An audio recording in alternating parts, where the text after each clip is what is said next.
जय भीम साथियों। नवंबर के सर्दियों की सुबह थी। 1949 के 25 नवंबर का दिन। देश आजाद हो गया था। संविधान सभा की आखिरी बैठक चल रही थी। गणराज्य की स्थापना की तैयारियां आखिरी दौर में थीं।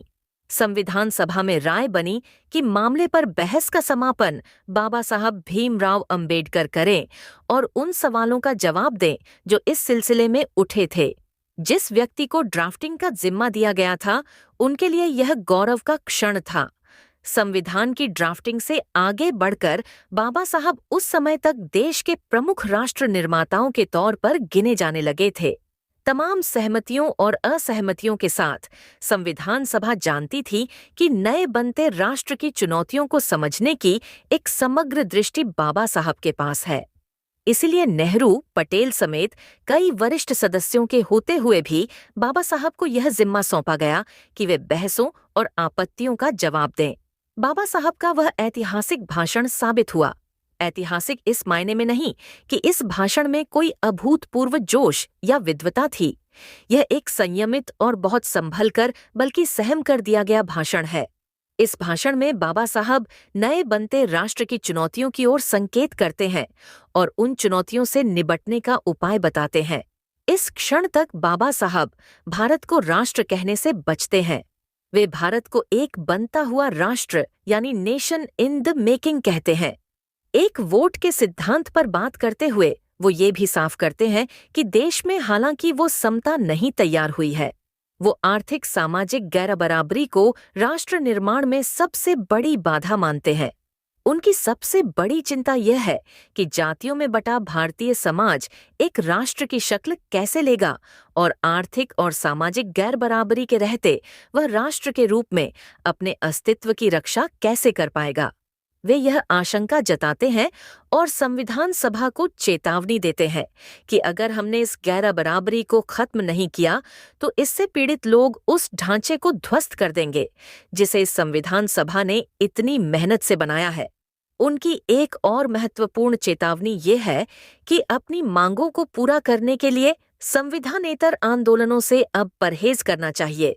इसे वे ग्रामर ऑफ एनार्की यानी अराजकता का रास्ता बताते हैं।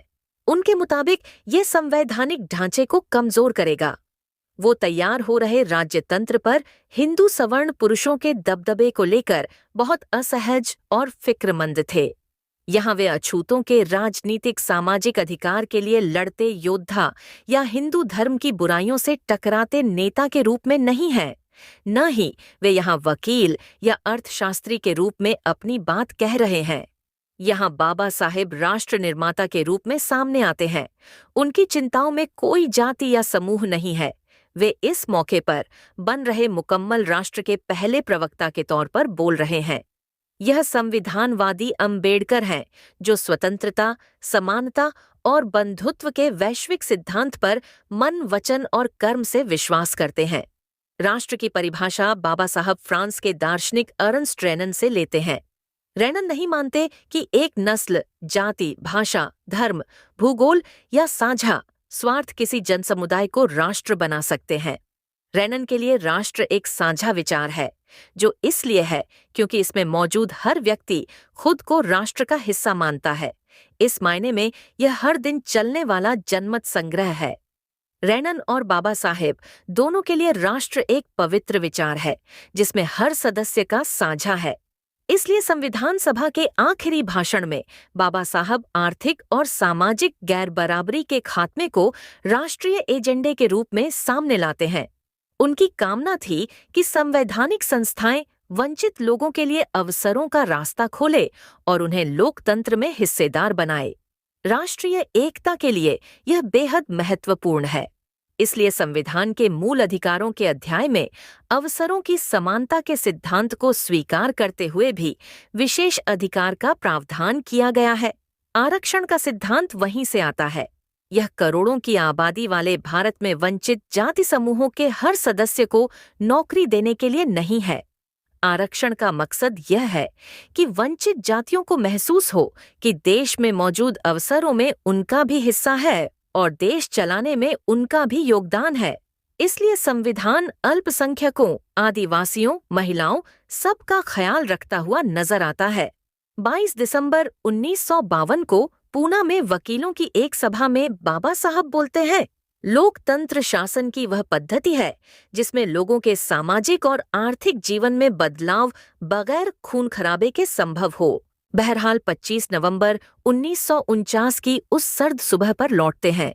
बाबा साहब के इस भाषण के बाद संविधान सभा के अध्यक्ष राजेंद्र प्रसाद संविधान सभा की बैठक को अगले दिन के लिए स्थगित करने की घोषणा करते हैं।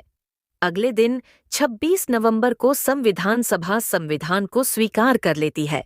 2 महीने बाद 26 जनवरी 1950 को भारत के लोग खुद को अपना संविधान सौंपते हैं और गणराज्य बन जाते हैं। लेकिन उसके बाद की कहानी एक विराट मोहभंग की कहानी है। बाबा साहब ने उसी दिन कहा था कि हम सबसे अच्छा संविधान लिख सकते हैं, लेकिन उसकी कामयाबी आखिरकार उन लोगों पर निर्भर करेगी जो देश को चलाएंगे। गणराज्य की स्थापना के 67 साल बाद भी सामाजिक और आर्थिक असमानता को खत्म करने का एजेंडा पूरा नहीं हो सका है। असमानता पहले से ज्यादा विकट हुई है। पूर्वोत्तर, कश्मीर और मध्य भारत के बड़े इलाके असंतोष के कारण हिंसाग्रस्त हैं। जाति अपने विकराल रूप में मौजूद है। यूनिवर्सिटी, कॉरपोरेट जगत, मीडिया, संस्कृति और नौकरशाही जातिवाद के नए गढ़ हैं। भारत मानव विकास के तमाम मानकों पर दुनिया के सबसे फिसड्डी देशों में एक है। यह ग्लोब के सर्वाधिक अंधेरे कोनों में से एक है। भारतीय लोकतंत्र को और सुंदर होना चाहिए था। देश चलाने वालों ने बाबा साहब को निराश किया है। यह संविधान सभा और बाबा साहब की कल्पना का राष्ट्र नहीं है। ऐसा क्यों हुआ और इसके जिम्मेदार कौन है, यह एक और बहस है। जय भीम।